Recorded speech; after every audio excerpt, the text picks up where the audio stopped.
ये कहानी सच्ची घटना पर आधारित है। मैं पिछले लॉकडाउन की बात कर रहा हूं।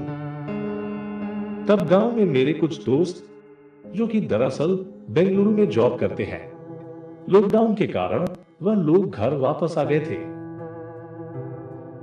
बहुत दिन बाद पुराने दोस्तों से मिलकर मुझे बहुत अच्छा लगा। वह लोग भी बहुत खुश थे। उस दौरान हम लोग कहीं ना कहीं थोड़ा मिलते थे और बात कर लिया करते थे। इस बीच हमें से हमारा एक दोस्त रमेश बोला कि क्यों ना एक पार्टी किया जाए। सब लोगों को ये आइडिया पसंद आया, पर गांव में हम कहीं भी पार्टी करें, घर वालों को तो पक्का ही पता चल जाएगा। इसलिए सब लोग परेशान हो गए। पर बंटी बोला, क्यों ना हम उस पुराने मंदिर के पास वाले चौधरी बंगले में पार्टी रखें, वहां कोई नहीं जाएगा। हाँ, सच में वहां कोई नहीं जाता, क्योंकि गांव के सब लोग समझते हैं उस बंगले में भूत रहते हैं। सबको आइडिया पसंद आया। पहले तो मैंने उन्हें मना किया, फिर बाद में मैं भी मान गया, क्योंकि मैं उन लोगों का दिल तोड़ना नहीं चाहता था। फिर इतवार का दिन आया, जिस दिन शाम को हम लोगों का पार्टी था। उस दिन सुबह मुझे हमारे चौथे दोस्त कुमार का कॉल आया। उसने मुझे बोला, अरे दोस्त सुंदर, मुझे उस चौधरी बंगले में जाने के लिए बहुत डर लग रहा है। ये बात सुनकर मैं हंसने लगा। मुझे सब कुछ समझ में आ गया। जिस दिन हम लोग ये बात कर रहे थे, उस दिन भी ये बहुत घबरा के हाँ बोल रहा था। मुझे पता चल गया यह आज भी बच्चों की तरह डरता है। तो मैं उसे चिढ़ाने लगा और समझाया, अरे यार कुछ नहीं होगा, हम सब लोग साथ होंगे। और तुम आज भी इतना डरते हो, अब तुम डरने के लिए बहुत बड़े हो चुके हो। फिर वो भी राजी हो गया। दिन गुजर चुकी थी और शाम ढल चुकी थी। हम लोग अपने अपने घर से चुपचाप अपने अपने रास्ते निकल गए चौधरी बंगले के ओर। जब मैं वहां पहुंचा तब तक रात हो चुकी थी। रात में वह जगह और भी भयानक लग रहा था, जैसे सच में अंदर कोई भूत हो। आसमान में चांद तो था, पर बादलों में छुपके बस थोड़ा सा ही दिख रहा था। चारों तरफ घना सन्नाटा और अंधेरा, ऐसा मंजर कि किसी के भी रोंगटे खड़े हो जाए।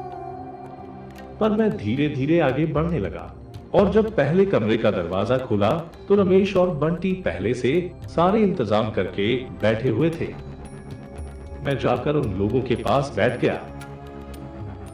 हम चारों में से कुमार था, जो कि बहुत अच्छा खाना बनाता था, इसलिए हम सब उसके आने का इंतजार करने लगे।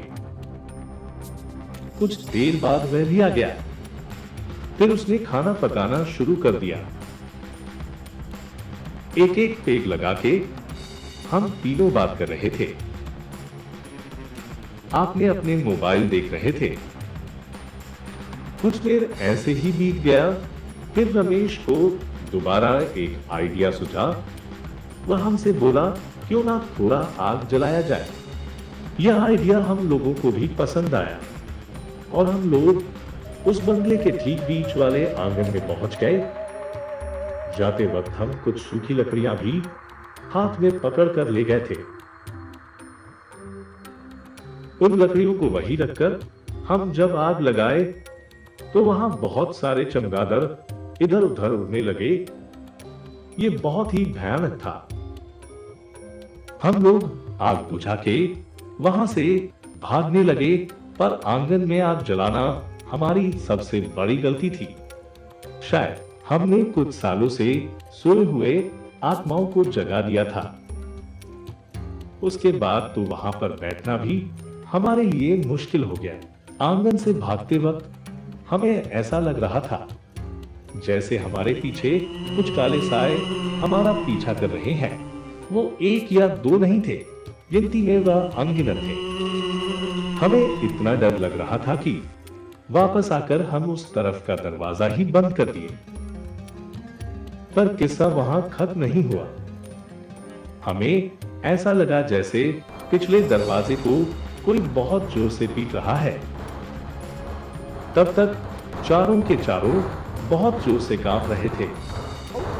फिर भी अंदर क्या है ये देखने के लिए पहले बंटी वो दरवाजा खोलने के लिए गया, पर अब उसके हाथ से दरवाजा नहीं खुला। तब उसने हम सबको भी साथ बुलाया, पर हम चारों भी साथ खींचकर वह दरवाजा नहीं खोल पाए। हमें लग रहा था कि जैसे दरवाजे के उस तरफ से कोई और उस दरवाजे को जोर से पकड़ा हुआ है।